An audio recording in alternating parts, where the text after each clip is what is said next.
سر ایک چیز جو اکثر ہم سنتے ہیں کہ المسلم اخو المسلم، مسلمان مسلمان کا بھائی، یہ جو دونوں ممالک ایک دوسرے کے دل کے قریب تھے، تو جو کچھ یہاں ہو رہا ہے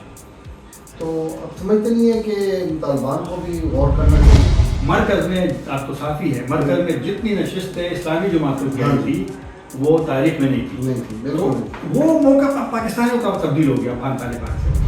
طاقت کا استعمال کرتے ہیں تو ہمارے ملک کے اندر ایک اور تنازع بن جائے گا، کیا تجارت بند کرے تو افغانوں کو نقصان ہوگا؟ نہیں، ایسا نہیں ہے، کیونکہ دونوں کو نقصان ہوتا ہے۔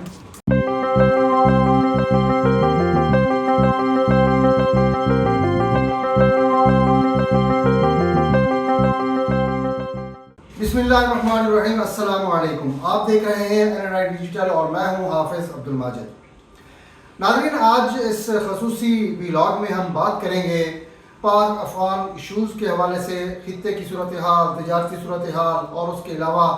جو علاقائی جو کچھ ہو رہا ہے اس پر تفصیل سے گفتگو کریں گے۔ اس وقت ہمارے ساتھ موجود ہیں سینئر صحافی، تجزیہ کار ہیں اور NRI کے ایڈیٹر بھی ہیں، اور پاک افغان امور پر گہری نظر رکھتے ہیں جناب طاہر خان صاحب۔ بہت بہت شکریہ، آپ نے وقت دیا۔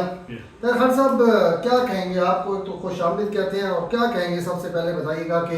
جو پاک افغان تعلقات ہیں اس کو کس نظر سے آپ دیکھ رہے ہیں؟ بہت شکریہ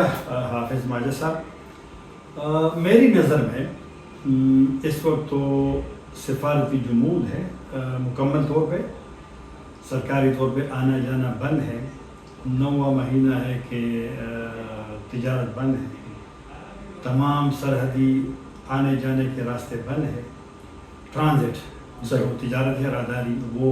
9 مہینے ہو گئے، 11 اکتوبر سے بند ہے، 4 مہینے ہو گئے ویزے بند ہے۔ یہ صورتحال پاکستان اور افغانستان کی تاریخ میں پہلے کبھی نہیں آئی، ہوتا رہا، خیر ہوتے رہے، بارڈر بھی بند ہوتا رہا، لیکن اتنے عرصے کے لیے نہیں ہوا۔ پاکستان کا موقف ہے کہ اس کی ایک وجہ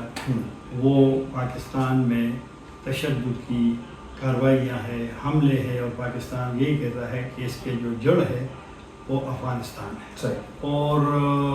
پاکستان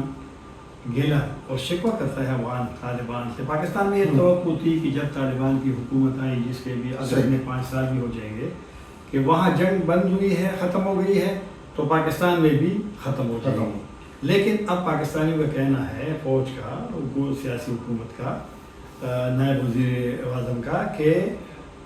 طالبان آنے کے بعد پاکستان میں 60% اضافہ ہوا ہے حملوں میں، اور 4000 تک لوگوں کی جانیں لی گئی ہے، جس میں سیکیورٹی فورسز ہے، جس میں سویلین ہے۔ تو لوگ اب کہتے ہیں کہ معاملہ الٹا ہو، اس وجہ سے یہ والی صورتحال پیدا ہوئی، جو کہ میری نظر میں پیدا نہیں ہونی چاہیے، لیکن بس اب بدقسمتی ہے۔ تو اب سر جو صورتحال اب بن رہی ہے، جیسے TTP کے حوالے سے بھی خدشات بہت موجود ہیں کہ جب پچھلا دور گزرا اس میں کہا جاتا تھا کہ TTP جو ہے وہ امن ہو گیا، جب حکومت ختم ہوئی تو پھر وہ دوبارہ یہ ہو گیا، تو اب کوئی حل ایسا نکلتا آپ کو دکھائی دیتا ہے؟ حل بالکل ہے۔ حل یہ ہے کہ میرے خیال میں جو پاکستان کہتا ہے کہ یا TTP میں یا پاکستان میں، اور پاکستان کا موقف یہ ہے کہ جو TTP کا قدم ہے یہ اقوام متحدہ کی جو فہرست ہے دہشتگرد تنظیموں کی، اس میں شامل ہے، اکثر ممالک نے بھی اس کو شامل کیا ہے، تو لہٰذا یہ صورتحال ہے۔ تو باقی پاکستان کا یہ بھی موقف ہے کہ دوحہ جو معاہدہ ہوا تھا 2020 میں فروری میں،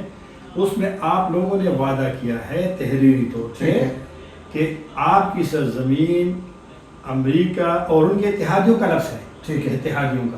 تو پاکستان تو امریکہ کے اتحادی تو ہے، خود ہی افغان طالبان تانا دیتے ہیں اور TTP بھی تانا دیتے ہیں پاکستان کو۔ تو یہاں یہی تو گرہ پیدا ہوا ہے کہ آپ نے جو وعدہ کیا ہے پوری دنیا کے سامنے، آپ نے دستخط کیے ہیں، تو یہ معاملہ کیا ہے؟ اب وہ نہیں مانتے، لیکن افغان طالبان کو دیکھنا پڑے گا کہ آپ جس چیز سے انکاری ہے، اقوام متحدہ کیا کہتا ہے، آپ نے اس کی رپورٹ آپ پڑھیں، وہ کیا کہتی ہے، پاکستان جو کہتا ہے اقوام متحدہ بھی وہی کہتا ہے۔ تو اگر پھر جو بھی کوئی کانفرنس ہوتی ہے، خطے میں ہوتی ہے، بین الاقوامی سطح پہ ہوتی ہے، تو ان کے جب بھی بیان آتے ہیں تو ان بیانات میں اس خطرے کا ذکر ہوتا ہے، اور TTP کو اب لوگ صرف پاکستان کے لیے خطرہ نہیں سمجھتے، وہ کہتے ہیں خطے کے لیے، لہٰذا افغان حکومت کو دیکھنا پڑے گا۔ سر ایک چیز جو اکثر ہم سنتے ہیں کہ المسلم اخو المسلم، مسلمان مسلمان کا بھائی، یہ جو دونوں ممالک ایک دوسرے کے دل کے قریب تھے، تو جو کچھ یہاں ہو رہا ہے تو اب سمجھتے نہیں ہے کہ طالبان کو بھی غور کرنا چاہیے کہ ہم امن قائم کریں؟ اس میں بھارت کا مداخل بھی کافی اس میں انوالو ہوتا جا رہا ہے اس طرح سے۔ میں کبھی کبھی ایک بات کرتا ہوں، آپ کے ساتھ بھی بہت بات کرتا ہوں۔ مجھے ماجد صاحب 2002 میں پاکستان میں انتخابات ہوئے تھے پرویز مشرف صاحب کے دور میں،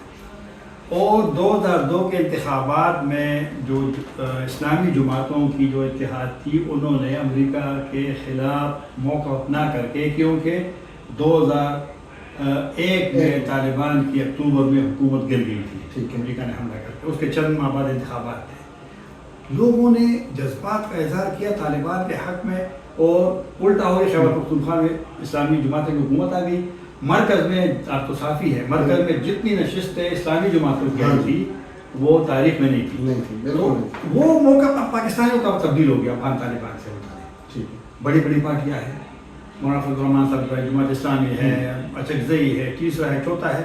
آپ جس طریقے دیکھو نا افغانستان کے ساتھ ہماری لڑائی ہے نا، اور کوئی بولتا نہیں ہے، بالکل۔ تو یہ ان کو دیکھنا پڑے گا کہ آپ کے ساتھ جو پاکستان کے لوگ محبت کرتے تھے،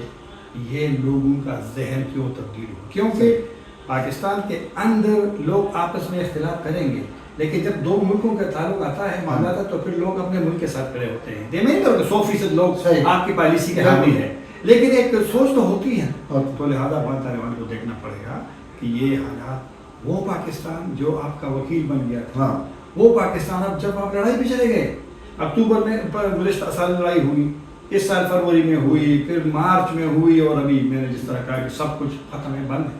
تو لہٰذا ان کو دیکھنا پڑے گا کہ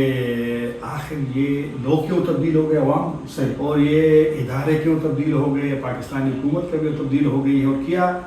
آپ کو ان چیزوں کا فائدہ ہے؟ آپ TTP کو سمجھائیں،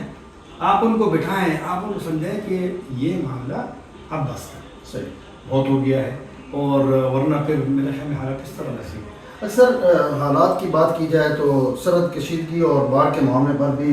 کئی چیزیں سامنے، جو باڑھ لگائی گئی تھی کہ دہشت گردی روکے گئی،